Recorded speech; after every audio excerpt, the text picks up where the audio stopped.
in the newsroom.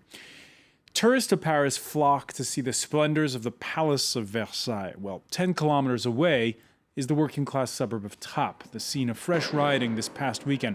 Tempers flared when police checked the ID of a 20-year-old convert to Islam who was wearing the full-faced Islamic veil, the niqab, which is banned under a bill passed in 2011 under Nicolas Sarkozy's Conservatives, today enforced under François Hollande's Socialists. The ensuing altercation with her husband may have been the spark, but the French are once again wondering why a suburb like Trappes is such a tinderbox.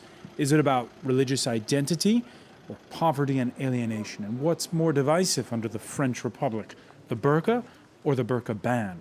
Today in the France 24 debate, we're looking at the unrest sparked by it all. And with us to talk about it is Majid Messaouden, City Councillor for the Paris suburb of Saint-Denis. Thank you for being with us. Thank you for inviting me. Thanks as well to Emmanuel Roux, Secretary General of the National Union of Police Commissioners. Thank you for being with us. And welcome back as well to Marie-Cécile Nave, sociologist, and to Tony Todd from France24.com. Tony Todd, where have you been today? I've been to Trappes today. All right. To speak with people and speak with police officers who've been working there. It's an interesting place. We're going to pick up on it in a moment because I want to hear what you found out today. Just to remind folks, though, first, the France 24 debate, where you can always join the conversation on Facebook and Twitter, where our hashtag is F24debate. Before I get Tony's impressions, I'll just fill you in on the good news, which is that the tension in Trappes has subsided since the weekend. But the political blame game between the main parties of the left and the right, well, that seems to just be warming up. We get more in this report from Thomas Waterhouse. The footsteps of riot police still echo through the streets of Trappes. But after 3 nights of violence, all is calm here. Many officers have now put down their shields, having brought order to the streets. Violence kicked off here on Friday after a 21-year-old Muslim man was arrested for attempting to strangle a police officer, an officer who had told his wife to remove a full Islamic veil covering her face, a practice banned in France since 2011. But the heat has now largely moved away from the suburbs and into the corridors of power. Accused of not doing enough to control the crisis, on Monday, Interior Minister Manuel Valls was forced to defend his personal handling of the situation.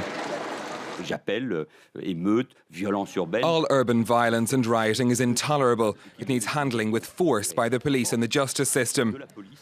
I don't want to argue with the opposition, but I would like to remind them that they too are responsible for the current situation.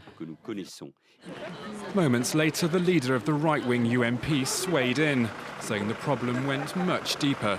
The government is ignoring reality. They don't want to see that outside of Paris there are growing problems of delinquency.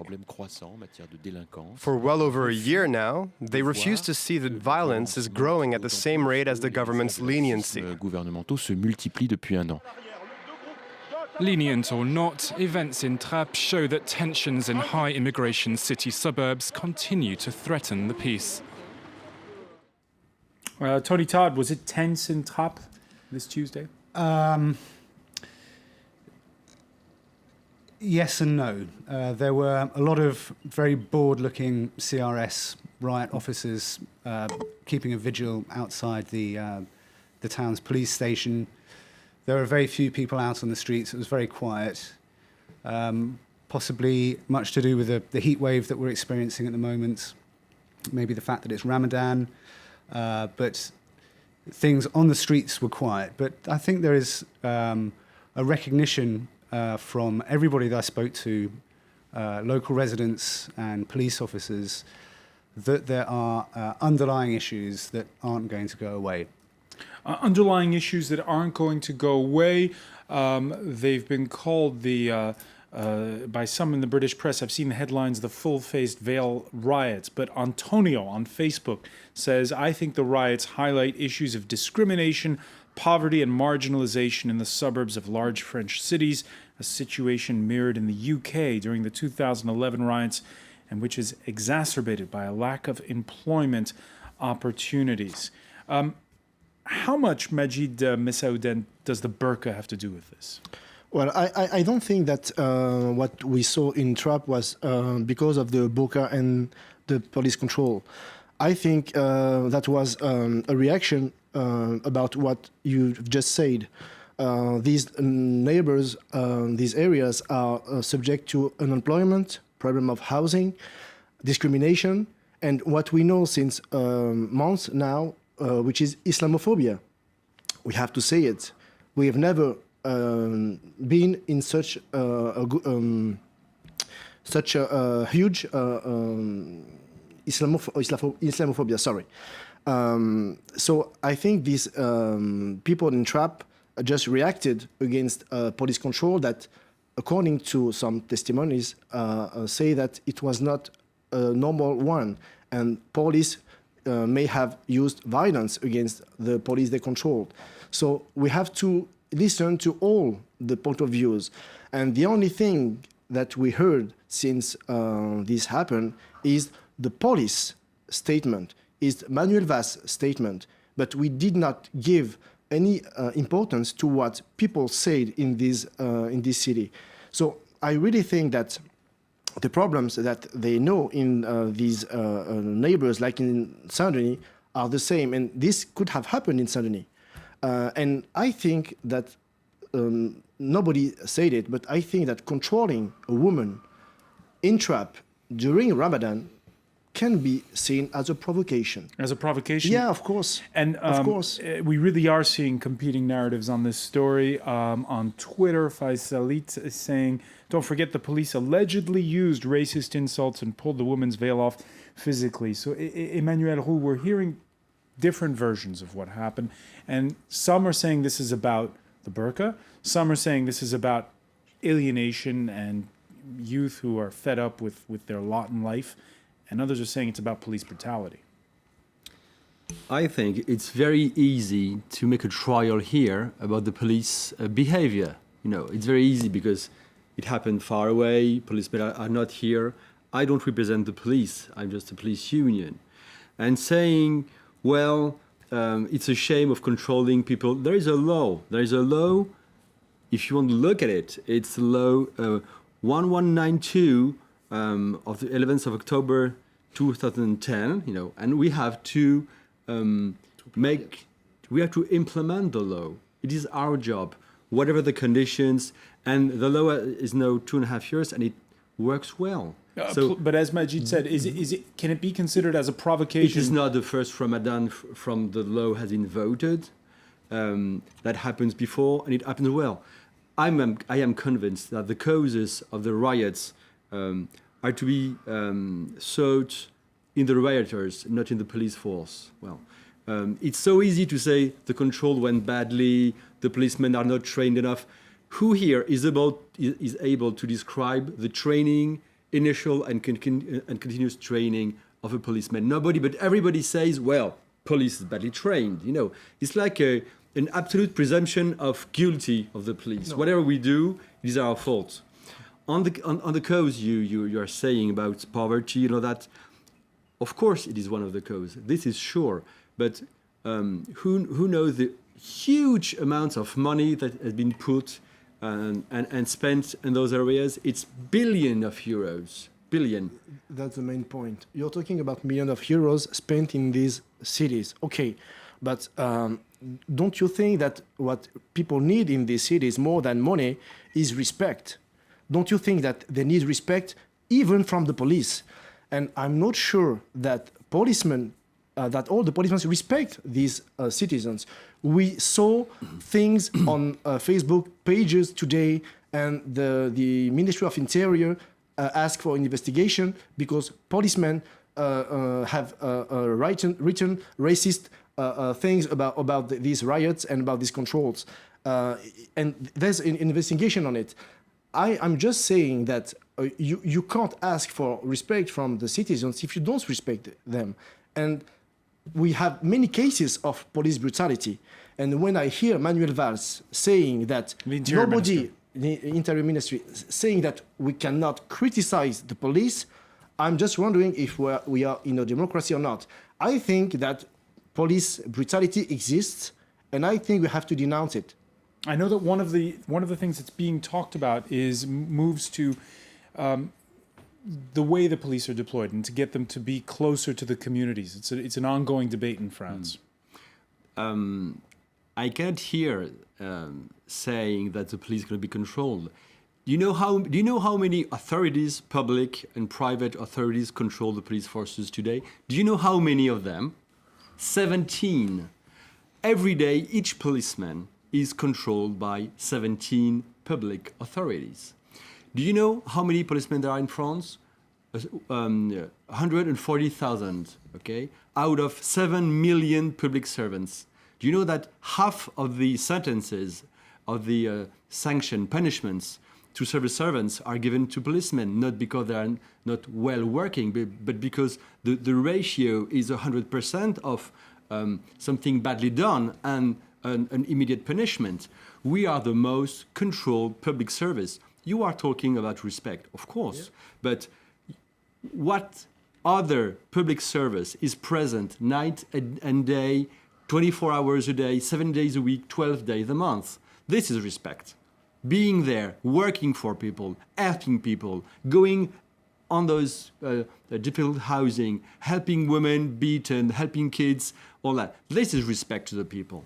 And 99.9% of the policemen work correctly. I don't say 100%. And you make an allusion about the 5 or 6 lines posted on a website. It's not even sure that it's been written by policemen, first of all.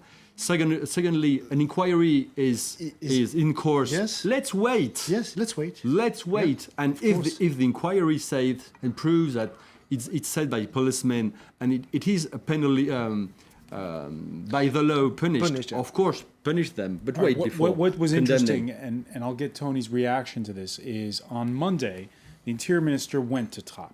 And he may be very powerful as the Interior Minister. His law and order stances, by the way, make him one of the country's most popular politicians. But the onus wasn't on the police on Monday. It was on him. And one Trappes resident really argued the point with Manuel Valls when he visited the town. Il n'y a aucune excuse.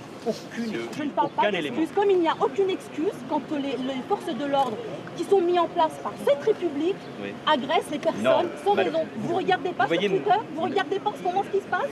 Ne regardez pas trop Twitter et les réseaux sociaux. Non mais les attendez, forces de l'ordre. c'est des vidéos, monsieur le ministre. Chère madame, je vais vous dire quelque chose. Dites-moi. La mise en cause d'un élu, la mise en cause d'un ministre, la mise en cause des forces de l'ordre, y compris dans vos mots, montre bien qu'il y a un problème. Acceptez les lois de la République dans tous les sens. Vous les acceptez, chère madame. Vous les acceptez. Except that you're dealing with citizens in distress. Marie-Cécile Navet, there is the feeling that, okay, up to now, he's had a good run, the Interior Minister, posing in places and showing that he's tough on crime and all of this stuff. Now, it's the first time where he's really been put to the test. And, well, the left perhaps doesn't have any answers either when it comes to solving this. Well, I think it's difficult for both the right and the left to give good answers to what is happening in the suburbs. We can make a parallel with what happened in 2005. It's really difficult to have a good by answer. the way, one of those cities in 2005 where there was rioting, when there was rioting throughout the working class suburbs. Absolutely, and the over-interpretation of facts is also a temptation. And what I found very interesting and also very frightening is the interpretation that was made by the radical right, notably on Twitter, Facebook, and on comments that you can make on electronic media. And I would like to make a parallel with what happened in Brittany a couple of weeks ago, you know, the train accident.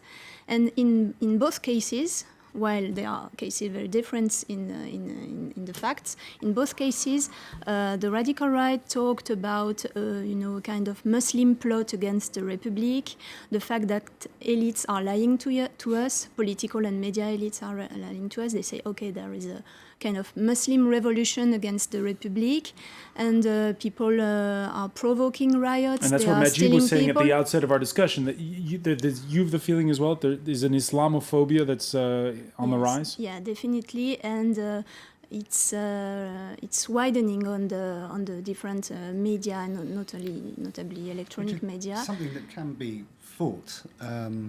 It wasn't that long ago that a French court ordered Twitter to hand over details of people making anti-Semitic comments on that particular social networking platform. There's absolutely no reason why that can't apply to Islamophobic comments as well. It will probably apply to Islamophobia in some months, probably, because there's no reason why something is done for the Jews and not for the Islam.